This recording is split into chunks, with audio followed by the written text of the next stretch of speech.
자, 화제를 바꿔보죠.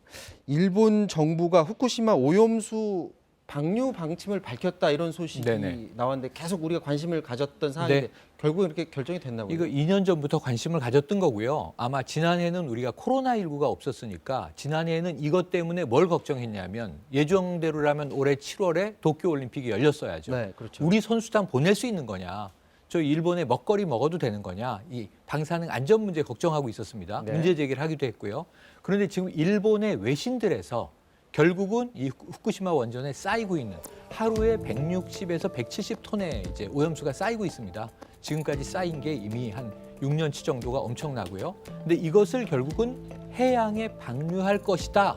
라고 하는 이 보도가 쏟아져 나오고 있는데 네. 아직 일본 정부는 공식화하고 있지 않지만 결국은 이게 2년 후에는 다 차버리거든요. 네. 그리고 1년에 이 탱크, 저장 탱크 비용으로만 1조 원을 쓰고 있거든요. 네. 그래서 결국은 곧 결정한다. 이게 일본 정부의 방침인데 사실 방법은 두 개밖에 없어요.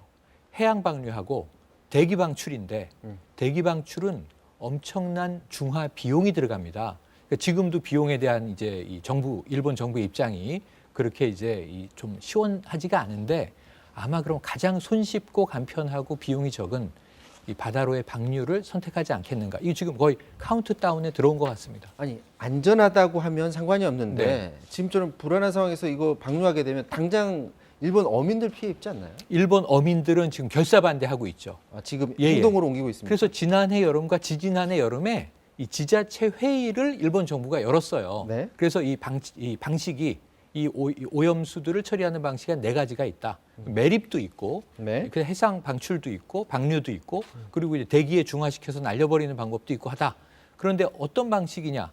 근데 여기서 가장 이 반대 여론이 높은 게 바로 이 해양 방류였어요. 그런데 그럼에도 불구하고 지금 일본 정부는 그때는 답을 내지 않았어요. 알겠다. 더 검토하겠다. 더 신중하게 검토하겠다. 하지만 시간은 다가오고 있다. 지금도 이 일본 언론들의 보도가 나오고 있는데 일본 인근 지역 20개 지역의 어민들은 이 오염수의 해상 방류를 결사 반대하고 있는 상황입니다. 자, 오늘 국감장에서도 이 얘기가 나왔다고 합니다. 정부에서는 어떻게 알고 있는지, 어떻게 대응하고 있는지도 궁금하는데요.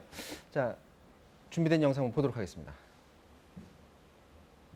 후쿠시마 제1원전이 오염수라고 생각하십니까? 처리수라고 생각하십니까? 처리된 그런 물들의 세슘이나 다른 것들이 한 70% 이상 오염되어 있는 그런 상태입니다. 처리수가 어떤 의미인지, 그 오염수가 어떤 의미인지를 다 떠나서 그것이 오염되어 있다는 것은 확실합니다.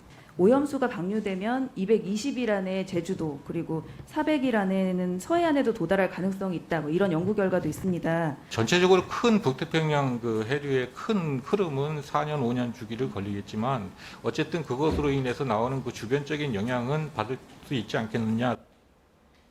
자, 결국에는 우리 혼자 힘으로 막지 못하면 다른 네. 사람의 도움에 받든지 해서 막아야 되는데 네네. 이거 어떻게 막아야 될까요? 그러니까 국제 외교 공조 문제로 해야 되는데요. 이게 좀 쉽지는 않습니다. 그러니까 미국이나 중국 등 나서줘야 되는데 이게 나설 것이냐. 이게 근데 세계 바다를 오염시킨다는 얘기는 그린피스에서 계속하고 있어요. 네. 과학적으로도 하고 있어요. 그래서 태평양을 돌아 우리나라에도 영향을 주지만 이것은 미국, 캐나다 그리고 유럽까지도 영향을 줄 수 있다라는 경고를 계속 하고 있거든요. 네. 그런데 이제 우리가 할 수 있는 역할이 우리가 일본과 직접 싸우는 것보다도 국제적인 여론을 환기시키는 방식인데 지금 보세요. WTO에 우리 유명희 후보가 결선 가 있지 않습니까? 네. WTO에는 지금 최근에는 한미 수출 규제 문제도 제소돼 있지만 과거에 후쿠시마산 수산물을 우리가 거부하니까 일본이 제소했어요. 1심은 우리가 패하고 2심에서 우리가 승소해서 우리는 수입 안 하고 있거든요. 그러니까 국제적으로 결국은 여론을 환기시키는 방법으로 이 일본의 오염수 방류를 막아야 되는 것인데 사실은 이게 우리가 뭐 주도하기도 쉽진 않고 가장 이웃 나라긴 합니다. 또는 이게 국제 여론이 우리처럼 움직여줄 것인가도 만만한 상황은 아닙니다. 자, 마지막으로 우리 정부 네. 어떻게 지금 움직이고 있습니까? 우리 정부는 일단 지켜보면서 반대하고 있는 상황인데요. 네. 지금 우리 외교부는 예의주시하고 있다. 일본 언론의 이 이야기에 대해서 정말 방류한지 예의주시하고 있다.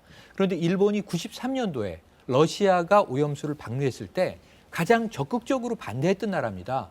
그렇다면 일본 스스로가 그때 반대했던 것을 하는 오류를 저질러서 안 될 테고 만약에 일본 정부가 방류 결정을 내리면 우리 정부에선 강한 경고를 할 텐데 국제 여론을 함께 움직여야 한다는 점을 명심해야 되고 방류해버리면 어떻게 조치할 거냐. 사실은 뾰족한 대책은 없습니다. 어쨌건 우리 혼자 힘만으로는 안 되는 일이니까 네.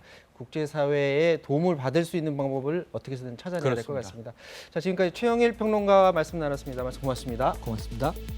네, 사사건건 마치겠습니다. 주말 편히 쉬시고 다음 주에 뵙겠습니다. 고맙습니다.